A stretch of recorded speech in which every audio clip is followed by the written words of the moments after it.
अमृत वाला आ गया, क्या खूब रंग जमा गया।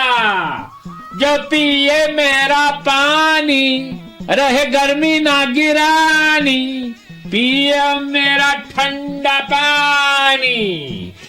अमृत वाला आ गया, अपनी प्यास बुझाओ और थकान को दूर भगाओ। अमृत वाला आ गया, अमृत वाला आ गया। अरे मशकूब भाई, जी जनाब। जरा यहाँ आओ, इतनी प्यास लगी है, जरा पानी पिलाओ, गला सूख रहा है। अमृत वाला आ गया। अरे मशकूब भाई, जी जनाब। जरा यहाँ आओ, इतनी प्यास लगी है, जरा पानी पिलाओ, गला सूख रहा है। जी जनाब। जरा यहाँ आओ, इतनी प्यास लगी है, जरा पानी पिलाओ, गला सूख रहा है। सड़कों पर पानी बेचा करता था। वो दिन भर यूं ही चिल्लाता रहता, तब कहीं जाकर 4 पैसे कमाता था। उसका असली नाम तो शायद ही किसी को मालूम हो, लेकिन पेशे की निस्बत से लोग उसे मशकूब कहकर पुकारते थे। एक दिन मशकूब सुबह ही से अपनी मखसूस आवाजें लगाकर सड़कों के चक्कर काटता रहा। अमृत वाला आ गया। लेकिन शाम तक वो इतने पैसे भी न कमा पाया जिनसे वो पेट भर खाना खा सकता। मायूसी के आलम में खड़ा कुछ सोच रहा था कि उसकी नजर एक अजनबी मुसाफिर पर पड़ी। मुसाफिर के धूल में अटे कपड़ों से लगता था कि वो एक लंबी मुसाफत तय करके आया है और खूब थका हुआ भी है। मुसाफिर ने मशकूब की तरफ देखा। मशकूब दिल ही दिल में खुश हुआ। चलो एक ग्राहक तो हाथ लगा। मशकूब भाई। जी जनाब। प्यास बहुत लग रही है, लेकिन मेरे पास पैसे नहीं है। अरे तो क्या हुआ,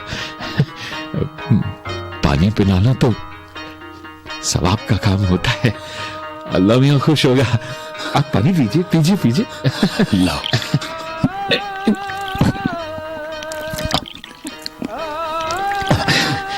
बस बस। लगता है कहीं बाहर से आए हैं, यहाँ के तो नहीं लगते आप। सही कहा मशकूब भाई। रहने का कोई ठिकाना है क्या?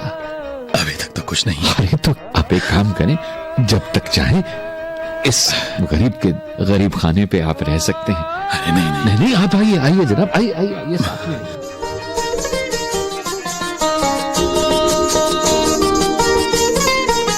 मुसाफिर खुशी खुशी उसके साथ चल दिया। सुबह होते ही मुसाफिर उठ खड़ा हुआ और मशकूब का शुक्रिया अदा करते हुए बोला, भाई जी आप बड़े मेहरबान आदमी हैं। क्या बात करते हैं? आपने मेरे साथ बड़ी नेकी की है। इसमें नेकी की क्या बात है? आपकी मेहमान नवाजी के लिए मैं बहुत शुक्रगुजार हूँ। ये तो मेरा फर्ज था। चाहता हूँ कि रुखसत होने से पहले आपको एक मुजर्रब नुस्खा बता दूं। क्या क्या कहते हैं आप?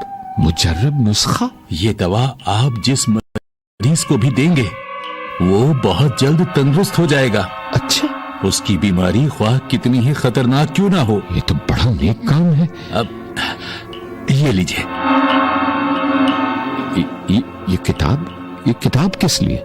इस किताब में उस दवा की तैयारी का नुस्खा और तरीका सब कुछ दर्ज है। अच्छा, हिदायत पर पूरा अमल कीजिए। जी जी जी जनाब, मैं सभी हिदायत पर पूरा अमल करूंगा। और याद रखिए कि किसी भी गरीब आदमी से दवा की कीमत न लीजिए, तौबा, वरना दवा का असर जाता रहेगा। जी समझ गया, कभी गरीब से पैसे न लूंगा।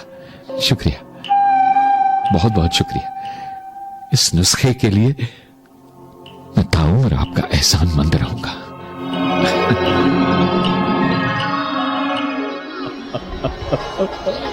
इब्तिदा में तो लोगों को यकीन नहीं आता था कि मशकूब की दवा में इतना जबरदस्त असर होगा, लेकिन जैसे जैसे मरीजों को उसकी दवा से शिफा होने लगी, उनकी तादाद बढ़ती गई। लोग शिफा खाना पर मरीजों का हुजूम रहने लगा और मशकूब को लोग हकीम मशकूब के नाम से मुखातिब करने लगे। अजनबी की हिदायत के मुताबिक वो गरीबों को मुफ्त दवा देता था, अलबत्ता अमीरों से खूब पैसे लेता था। लोग मशकूब की हिकमत की तारीफें करते नहीं थकते थे। अरे भाई, हकीम साहब की दौड़ में तो कमाल का असर है। जनाब, मेरी खाला बीमार थी कितने सालों से और अब पूरी तरह तंदुरुस्त हो गई है। हाथों में शिफा है हकीम साहब के तो। बिल्कुल है। एक इंसान जो है हमें असर तो होगा ही। मशकूब दी गई लालच उसे बहकाने लगा और वो सोचने लगा, गरीबों को मुफ्त दवा देकर मैंने गलती की है। हाँ, सख्त मैं ऐसा ही करूंगा।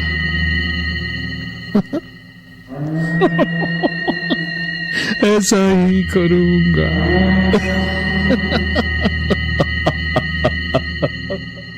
अगले दिन एक बेहद गरीब आदमी अपने बीमार बच्चे के लिए दवा लेने आया। पैसा लाए हो?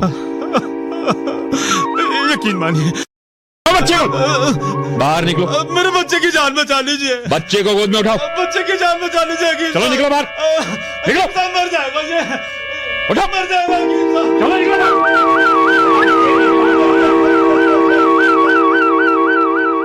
गरीब बेचारा तो मायूस लौट गया, लेकिन उसके साथ ही हकीम की दवाओं का असर भी फौरन खत्म हो गई। रफ्ता रफ्ता मकान भी नीलाम हो गया और फिर वो गरीबी की उसी हालत में पहुंच गया जहां से उसके दिन फिरे थे। मरता क्या ना करता, पुरानी मश्क की मरम्मत करवाई।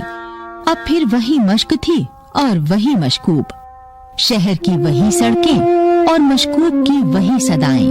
अमृत वाला आ गया, क्या खूब रंग जमा गया। सड़कों पर चक्कर लगा रहा था कि दूर ही से उसने एक सांडनी सवार को देखा।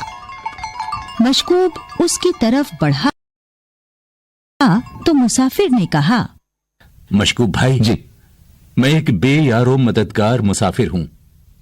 रहने का कोई ठिकाना नहीं, अंधेरा छाने को है। मुसाफिर हूं, रहने का कोई ठिकाना नहीं, अंधेरा छाने को है।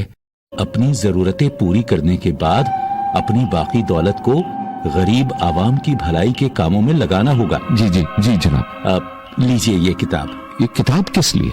सोना बनाने के राज। मैं आपकी नजर करता हूं, इसे संभाल कर रखिए। जी समझ गया, शुक्रिया, बहुत बहुत शुक्रिया। मैं ताऊ और आपका एहसानमंद रहूंगा। उसी रात मुसाफिर और मशकूब ने मिलकर काम किया और सोने की कुछ ईंटें भी तैयार कर ली। सोने की ईंटों को देखकर मशकूब हैरत से बुत बना खड़ा रहा। मुसाफिर के चले जाने के बाद लालच ने एक बार फिर उसकी अक्ल पर पर्दा डाल दिया।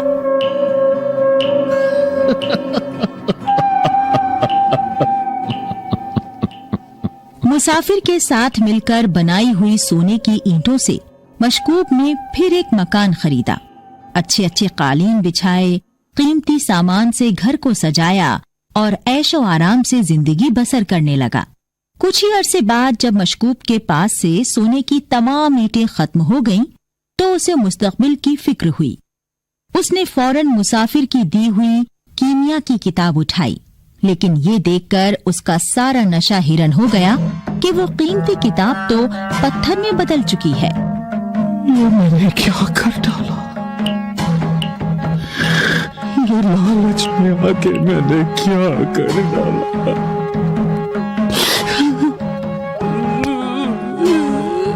क्या किया?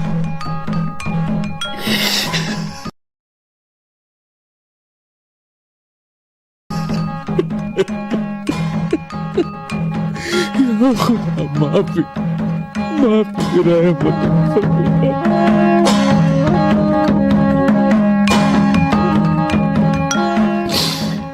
अमृत वाला आ गया, क्या खूब रंग जमा कर। वक्त गुजरता गया और कुछ ही दिनों के बाद वो फिर से सड़कों पर घूम घूम कर पानी बेचने पर मजबूर हो गया। एक दिन जब हस्बे मामूल मश्क उठाए चक्कर लगा रहा था, अमृत वाला आ गया, क्या खूब रंग जमा। बल्कि सोना हासिल करने के लिए इल्म और अक्ल के साथ साथ दर्दमंद दिल भी पैदा करना पड़ता है।